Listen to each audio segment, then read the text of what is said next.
Bloque 1. El despertar del desierto. La semilla de Abraham. En el principio, antes de que las fronteras fueran cicatrices en la arena y los imperios grabaran sus nombres en piedra, el Medio Oriente era un lienzo de horizontes infinitos, un reino de silencio solo interrumpido por el susurro del viento contra las dunas. Aquí, en el corazón del creciente fértil, la historia de la humanidad comenzó a latir con una fuerza inusitada. No hablamos simplemente de geografía, sino del epicentro espiritual de nuestra especie. Bajo un cielo estrellado que parecía tocar la tierra, surgió la figura de un patriarca cuyo nombre resonaría a través de los milenios: Abraham. Según las tradiciones que hoy sostienen a miles de millones de almas, este hombre recibió una promesa divina que cambiaría el curso del tiempo. Fue una llamada a abandonar la seguridad de lo conocido para marchar hacia una tierra prometida, una travesía que no solo fue física, sino el nacimiento de una nueva conciencia monoteísta en un mundo dominado por ídolos de barro. De sus lomos nacieron linajes que, como ríos divergiendo desde una misma fuente, darían forma a pueblos enteros. Ismael e Isaac, los hijos de un mismo padre, se convirtieron en las raíces de vastas civilizaciones que, aunque compartían el mismo ADN espiritual, estaban destinadas a caminar por senderos que a menudo se cruzarían en el conflicto. Las antiguas tribus del desierto, nómadas cuya supervivencia dependía de la lealtad al clan y de la escasa agua de los oasis, comenzaron a forjar identidades férreas bajo el sol implacable. No eran solo pastores y guerreros, eran los guardianes de una memoria oral que hablaba de pactos sagrados y de una herencia territorial que, siglos después, se convertiría en el epicentro de las mayores disputas de la historia. El polvo de sus caravanas levantaba el preludio de una epopeya, donde la fe y la tierra se fundirían en un abrazo indisoluble.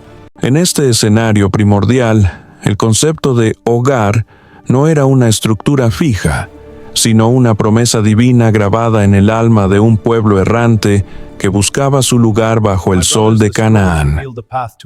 La arena del desierto, testigo mudo de estos primeros pasos, guarda aún el eco de aquellas oraciones susurradas en lenguas antiguas, recordándonos que cada conflicto moderno tiene su raíz en este silencio ancestral, donde la identidad se forjó entre la necesidad de sobrevivir y el hambre de trascendencia. Bloque 2. El éxodo y la forja de una nación. El tiempo avanzó como una marea implacable, y aquel linaje de pastores se vio sumergido en las sombras de la esclavitud bajo el sol abrasador de Egipto. Fue en este momento de máxima desesperación cuando surgió la figura titánica de Moisés, el libertador que desafiaría al poder más grande de la época para reclamar la libertad de su pueblo. El éxodo no fue solo una huida masiva, fue el parto doloroso de una nación. A través de las arenas del Sinaí, entre el fragor de los truenos y la entrega de la ley, las 12 tribus de Israel dejaron de ser un grupo de esclavos para convertirse en un cuerpo político y religioso unido por un pacto inquebrantable. La conquista de Canaán, sin embargo, no fue un camino de paz. Al llegar a la tierra que sus antepasados habían caminado como nómadas, se encontraron con un mosaico de ciudades-estado y pueblos guerreros como los filisteos y los cananeos. Aquí comenzó una era de luchas territoriales que definiría la identidad regional. La espada y el arado trabajaban la misma tierra. Jerusalén, bajo el reinado de David, se transformó de una fortaleza jebusea en la capital espiritual y política de un reino que buscaba la estabilidad entre los gigantes imperiales de Mesopotamia y el Nilo. La construcción del primer templo por Salomón simbolizó el apogeo de esta era, un faro de piedra y oro que afirmaba la presencia de un solo Dios en un mundo politeísta. Pero la prosperidad trajo consigo la envidia de los imperios vecinos y las divisiones internas. El reino se fracturó, y con la caída de Jerusalén ante Babilonia, comenzó un ciclo de exilios y retornos que marcaría el alma judía para siempre. Este periodo no solo estableció los límites geográficos de Judea y Samaria, sino que sembró las semillas de una conexión mística con la tierra que ninguna invasión lograría arrancar. Los profetas clamaban en las plazas, advirtiendo sobre las consecuencias de abandonar la justicia social y la fe, mientras los muros de la ciudad eran testigos de asedios que se repetirían una y otra vez. La lucha por la soberanía en este rincón del mundo ya no era solo una cuestión de recursos, sino una batalla por la supervivencia de una cosmovisión única que se negaba a desaparecer bajo el peso de los imperios asirio, babilónico y, finalmente, romano. Bloque 3. El crisol de las tres fases de Dios. Jerusalén, la ciudad de piedra blanca, se convirtió con el paso de los siglos en el ombligo del mundo, el lugar donde el cielo y la tierra parecían encontrarse. Fue aquí donde las tensiones entre lo divino y lo terrenal alcanzaron su punto de ebullición con la llegada de una nueva era. Del tronco común del judaísmo, que ya había sobrevivido a siglos de ocupación extranjera, brotó una rama que sacudiría los cimientos del Imperio Romano: el cristianismo. La figura de Jesús de Nazaret, un humilde carpintero cuyas enseñanzas sobre el amor, el perdón y el reino de Dios desafiaron tanto a las autoridades religiosas locales como al poder de Roma, introdujo una ruptura fundamental. Mientras el judaísmo esperaba a un Mesías libertador político, el cristianismo predicaba una salvación espiritual universal. Esta nueva fe, tras siglos de persecución, terminó por conquistar el corazón del imperio, convirtiendo a Jerusalén y sus alrededores en Tierra Santa, un destino de peregrinación que atraería a creyentes de todos los rincones de Europa y Bizancio. Sin embargo, la historia del Medio Oriente daría otro giro sísmico en el siglo VII. Desde las profundidades de la península arábiga, un hombre llamado Mahoma comenzó a recibir revelaciones que darían origen al Islam. El Islam no se presentó como una religión nueva, sino como el retorno a la fe pura de Abraham, corrigiendo lo que consideraban desviaciones de judíos y cristianos. Esta distinción es crucial para entender los conflictos posteriores. Los musulmanes veneran a Jesús, a quien llaman Isa, como uno de los profetas más importantes y milagrosos, pero rechazan tajantemente la doctrina de su divinidad o su condición de hijo de Dios, viéndolo estrictamente como un mensajero humano. Tras la muerte de Mahoma, la fe islámica se expandió con una velocidad asombrosa, unificando a las tribus árabes y creando un imperio que se extendía desde España hasta la India. Pero en el corazón de este éxito yacía una grieta que nunca se cerraría: la gran fitna o guerra civil.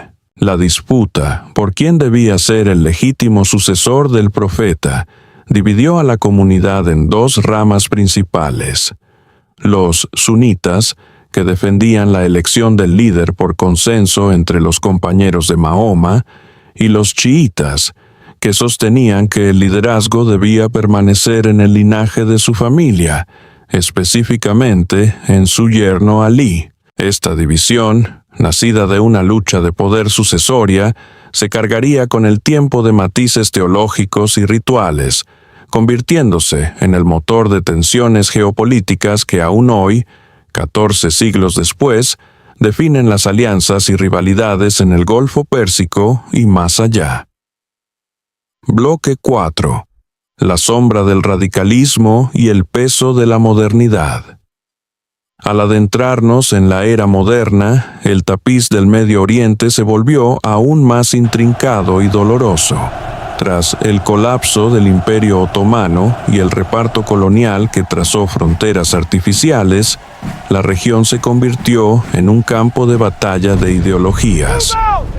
En este vacío de poder y humillación política, surgieron movimientos que buscaron en la religión no solo un consuelo, sino un arma de resistencia y control. Es aquí donde debemos detenernos para comprender la génesis del extremismo. Grupos radicales comenzaron a interpretar textos sagrados a través de un lente de odio y exclusión, destilando conceptos complejos como la yihad, que originalmente significa un esfuerzo espiritual interno, para convertirla exclusivamente en una guerra santa violenta. Estos grupos, como Al-Qaeda o el Estado Islámico, desarrollaron una narrativa perversa diseñada para atraer a los desposeídos y a los jóvenes alienados. La promesa de una recompensa inmediata y gloriosa en el paraíso. Esta manipulación de la fe presenta la muerte en combate no como una tragedia, sino como un ascenso triunfal, una distorsión teológica que ha sido utilizada para justificar actos atroces.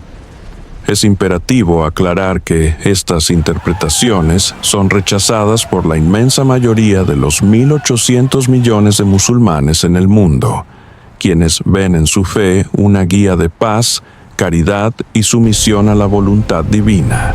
Sin embargo, el impacto mediático y humano de estas minorías violentas ha marcado la percepción global de la región. Paralelamente, el siglo XX trajo la creación del Estado de Israel en 1948, un evento que para unos significó el retorno a casa tras el horror del Holocausto y para otros, la Nakba, o catástrofe del desplazamiento. Este choque de dos derechos reclamados sobre la misma tierra se entrelazó con la Revolución iraní de 1979, que transformó a Irán en una teocracia chiita decidida a exportar su visión del Islam y desafiar la hegemonía occidental y sunita. Hoy, el tablero geopolítico es un laberinto de guerras subsidiarias donde Irán, a través de grupos como Hezbollah y Hamas, se enfrenta a coaliciones lideradas por Arabia Saudita y apoyadas por potencias externas. Las tensiones que comenzaron con tribus nómadas y disputas sucesorias en el siglo VII se han transformado en un conflicto de misiles, drones y ciberataques, donde la religión a menudo se utiliza como un escudo para ocultar ambiciones de poder puramente terrenales. Bloque 5. Propaganda, martirio y la promesa del paraíso.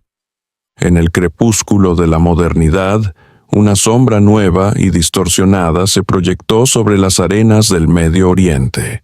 Al amparo de la inestabilidad política y el vacío dejado por los conflictos, ciertos grupos extremistas comenzaron a tejer una red de propaganda diseñada no para elevar el espíritu, sino para movilizar la violencia.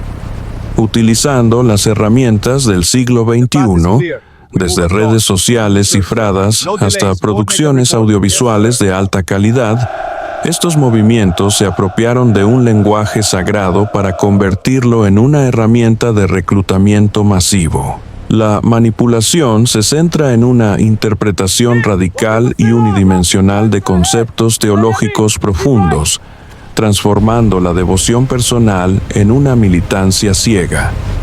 Para el joven desposeído o el alienado en las periferias del mundo, estos grupos ofrecen una identidad prefabricada, donde la frustración terrenal se canjea por una promesa de gloria eterna, convirtiendo la tragedia de la muerte en un acto de supuesta victoria espiritual.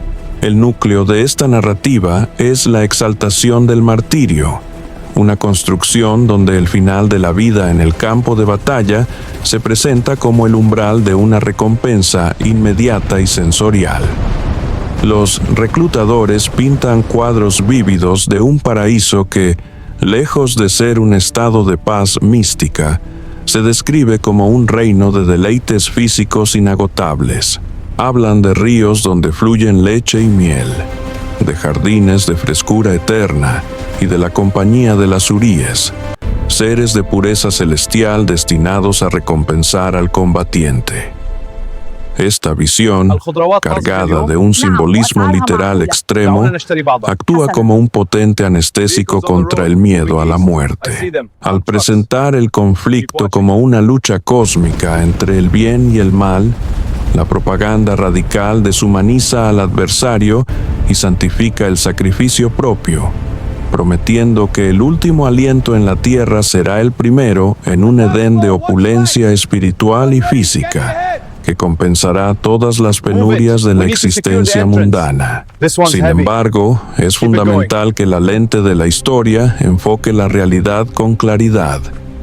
Este discurso es una aberración que no representa el sentir ni la fe de la inmensa mayoría de los musulmanes. Para los 1.800 millones de fieles que practican el Islam tradicional, la religión es una brújula de paz, una disciplina de oración, caridad y lucha interna, el verdadero significado de la gran yihad contra el ego y la injusticia. Las escuelas de jurisprudencia y los líderes espirituales más respetados del mundo islámico han denunciado sistemáticamente estas interpretaciones como una profanación del mensaje coránico. La propaganda moderna, amplificada por el eco infinito de Internet, ha logrado que una minoría violenta secuestre la percepción global de una fe milenaria. Comprender este mecanismo de manipulación no es solo un ejercicio académico. Es necesario para desmantelar las trampas de una retórica que utiliza la esperanza del paraíso para sembrar el infierno en la tierra. Bloque 6. Ecos del pasado. El espejo de la humanidad. Al observar el vasto panorama de la historia del Medio Oriente, desde las primeras huellas de Abraham hasta las complejas redes de poder del siglo XXI, nos enfrentamos a una verdad profunda sobre nuestra propia naturaleza. Esta región no es solo un punto geográfico, es el espejo donde la humanidad ha proyectado sus más altas aspiraciones y sus miedos más oscuros. A través de milenios, hemos visto cómo la fe ha construido catedrales de conocimiento y puentes de compasión, pero también cómo ha sido secuestrada para levantar muros de división y campos de batalla. La tragedia de los conflictos actuales no radica en la religión en sí, sino en el olvido de la raíz común que une a estos pueblos, el mismo desierto, el mismo padre ancestral, y la misma búsqueda de un propósito bajo el sol.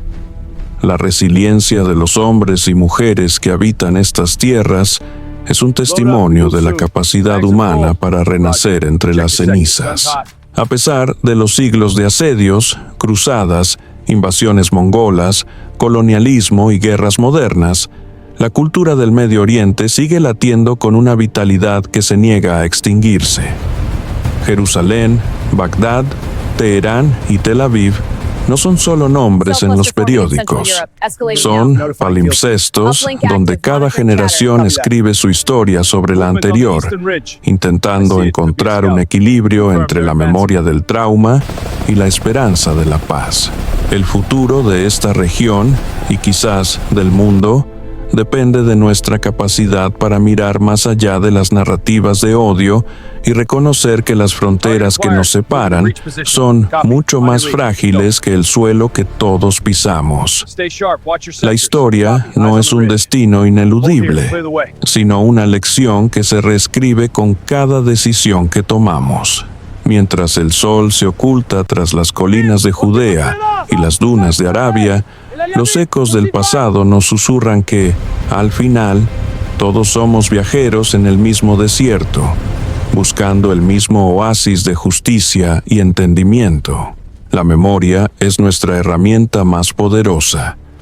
no para reabrir heridas, sino para recordar que alguna vez compartimos la misma mesa y la misma oración, y que el renacimiento solo es posible cuando decidimos que el valor de la vida humana pesa más que cualquier trozo de tierra o cualquier interpretación radical de lo sagrado.